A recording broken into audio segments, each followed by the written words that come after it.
Yo, what's good, YouTube, man? It's Gary with another Fan TV, man. Back action of the video. At the content of this video, go and smash that like button.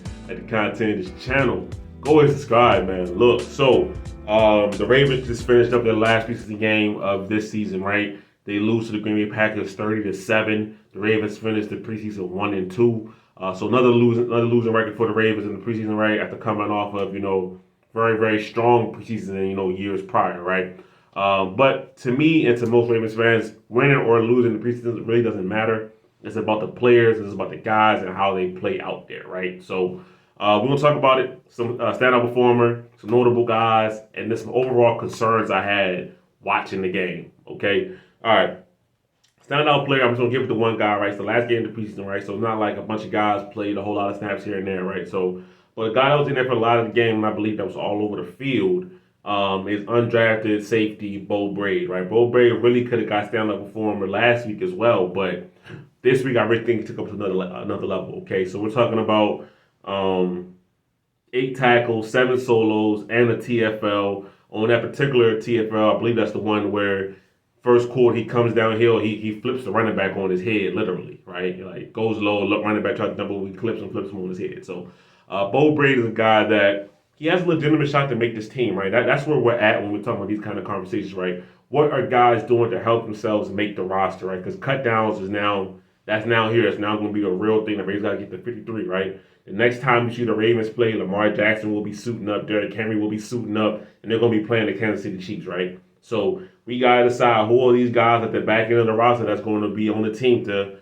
help the Ravens win, right? So when it comes to the safety position, right, there is a chance of Bo Braid, right? Sanusi Kane, who the Ravens drafted in the 7th round, it's not like he's a lock to make this team at all, right?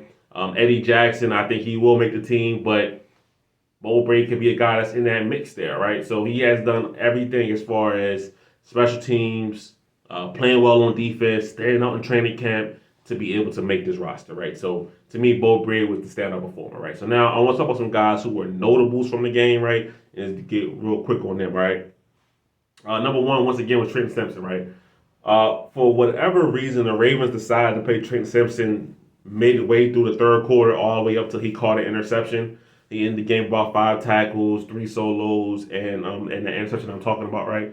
Trenton Simpson is ready for week one. Honestly, I said this last week, I saw him play the first drive versus the Falcons. You could have took him off the field right there. I didn't need to see anymore. I have no idea why he suited up today. I have no idea why he played into the third quarter today. All right, I get it. You want to give him reps, right? But it was very clear that he's ready to play, and also he is the guy next to Roquan. The Ravens were really testing their luck playing him as long as they did, right? But he didn't get hurt, and he played well once again, right? So all is well. All right, so Trenton Simpson, ready to see you week one. All right, next guy, we'll stay on defense. David Ajabo. He had a QB hit on, I believe the Packers started Michael Pratt. I want to say right, yeah, Michael Pratt. They tried to block him with a tight end. He took that as disrespect. Got around the tight end easily. QB hit right. Ojabo continues to stack days. He stack practices and stack game performances. Right. We're not going to get too far ahead of ourselves, but I love what David Ojabo has done throughout these last couple of weeks of practice and throughout these last couple of games, right? He's not just being a practice training camp warrior. He's bringing out there onto the field, right? Now, listen, it's preseason. It's guys that might or may not be on the roster. I get all of that. But I would still like to see him do it in action, right? Than just hearing about it all in practice, right? So I'm very, very happy that David Ojabo played well. All right, then one down offense, I want to say Tylan Wallace, man. One catch, one target, one catch, right?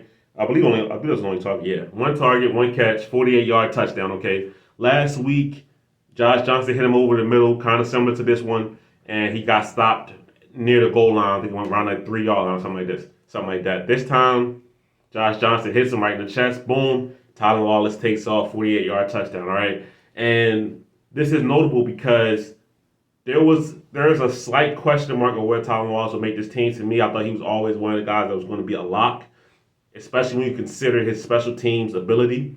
But it's notable to me because Tylan Wallace, at a point in this year, can be a guy that takes over wide receiver 3 from Nelson Aguilar, right? Not saying National Echo did anything bad or whatever, but Tylan Wallace, we have been waiting for him to be a wide receiver for this team, right?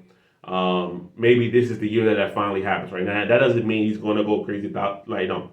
If he can get the Ravens 400, 500 yards, if given that amount of opportunity, that's great. Honestly, that's great, right? So, for Tylan Wallace, I know he's been waiting to show what he can do at receiver. He's done everything else, special teams gunner, punt returner, all these kind of things, but his billing is obviously as a wide receiver. He can showcase some of that ability throughout preseason, throughout training camp. So Tylan Wallace is going to make this team, and he has shown some ability to really be a guy that hopefully the Ravens can count on in the future. Okay, now that's the standout. That's the notables. Sorry, excuse me, but I want to talk about things that concerned me from the game. All right. Now, overall, I thought the offensive line was better today than they were last week versus the Falcons, or even during the joint practice when they said that Lamar Jackson was running for his life. Right now, this is a different unit, all of that kind of stuff. A different unit to a T. Some of those guys are still in there.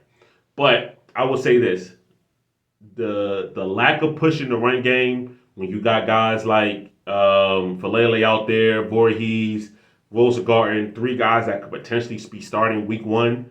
That concerns me, all right? Yes, Derrick Henry's going to be back there. That's great. Lamar Jackson's going to be in the backfield. That has an effect on defenses when it comes running the ball. All of that is great. I did not like the way the Ravens ran the football in the preseason, right? I didn't like it, okay? Not enough push for me, personally, right? I thought that would be an area, especially a guy like Falele, would just dominate guys. You're 6'8", 370, 380 pounds. You would think you'd just be able to flatten some dudes in the run game and the Ravens would be able to get right behind you, right? That would be your calling card, but it hasn't been, okay?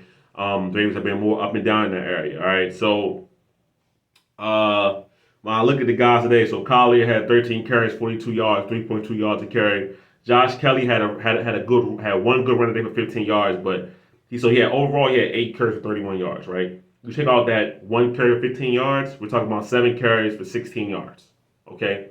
That's the kind of day that they were having. That's not all because the Packers have a great front up there. The offensive line was not getting a push. Okay. Backup left tackle concerns me. Josh Jones, I do not like him as a tackle. He was the reason that Devin Leary had a forced fumble today. Okay. I haven't been very impressed with him overall this during out this preseason process. So to me, that's why it's vital that the Ravens start Roger Rosengarten at right tackle, because if Ryan Stanley gets hurt, I need Patrick McCarry to be fully healthy to be able to swing over to left tackle and play for the Ravens. Because if McCarry is starting at right tackle, right, and God forbid he gets hurt, now the Ravens are really in a hole. Now if Ryan Stanley gets hurt while McCarry is hurt, it's a whole set of issues. Okay. That's why Rosengarten needs to start, and McCarry needs to fill his role as the swing guy. If the Ravens want to rotate McCarry and Rosengarten, so be it. I would prefer they just play Rosengarten flat out, let him get his bumps in, let him get his bruises. But in pass protection, he's held up just fine. I have no issues with Roger Rosengarten. All right, so the O-line in those areas concern me. The next thing that concerns me is, now I was going to say backup quarterback play, but I've downplayed that a lot throughout the training camp, all season stuff. It's not concerning. I just don't like the fact that even against backups, Josh Johnson still looks shaky. Devin Leary threw 2 interceptions today and fumbled. The fumble wasn't really on him, but still goes against him. But I didn't like the way the backup quarterback situation really is being handled right now. We'll see what happens, but I'm not going to make a big deal about it. But yeah, I wish Josh Johnson, that same sharpness we saw last week, wasn't here for this game in some areas, right? Great pass to Tylan Wallace, but overall, I don't think it was that sharp, okay? And then lastly, right, probably the number one thing that's concerned me this preseason from the Ravens is the run defense from our guys, right? The Packers today had 193 yards on the ground, okay? The Falcons before that had another good day on the ground. The Eagles before that had a good day on the ground. So if I'm looking at it, I'm seeing a pattern of bad run defense, right? And this is, listen, this is this part where you say, well, who's playing, right? This and that backup guys. Okay, cool, right? The Ravens' run defense wasn't great last year, but the Ravens were effective enough to get you in situations where you couldn't really run the football, right? So Mike McDonald could turn up the simulators and all that kind of stuff, right? But I vividly remember the Rams game from last season with Sean McVay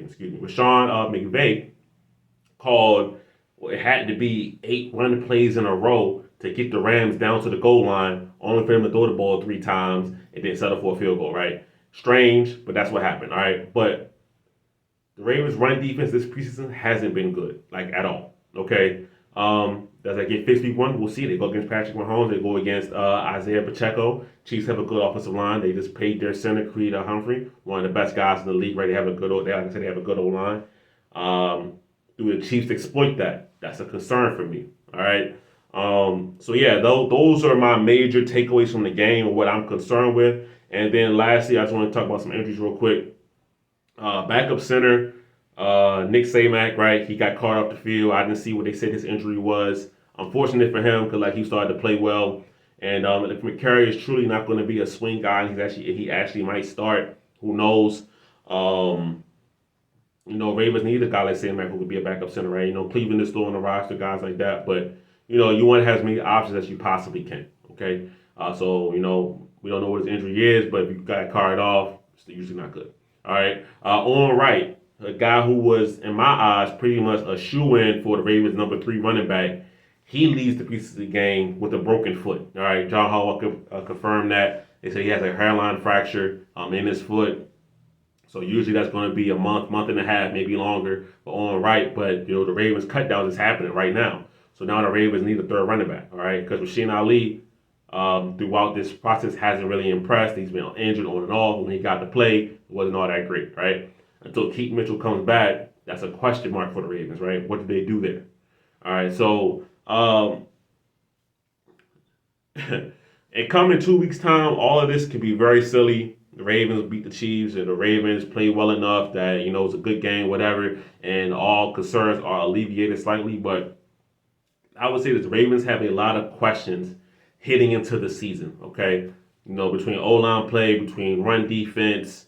I just think the Ravens have a lot of questions that need answering, okay? So we'll see what happens, right? When the Ravens release their official 53-man roster, we'll go over that, talk about it, who made it, who didn't make it, and give my thoughts and opinions on that, right? But like I said, man, the Ravens close out preseason 1-2 with the loss to the Green Bay Packers today. Give me your thoughts and ideas in the comments, and I'm reply to all comments. So y'all have a great day. It's Gabriel of Fan TV. I'm out.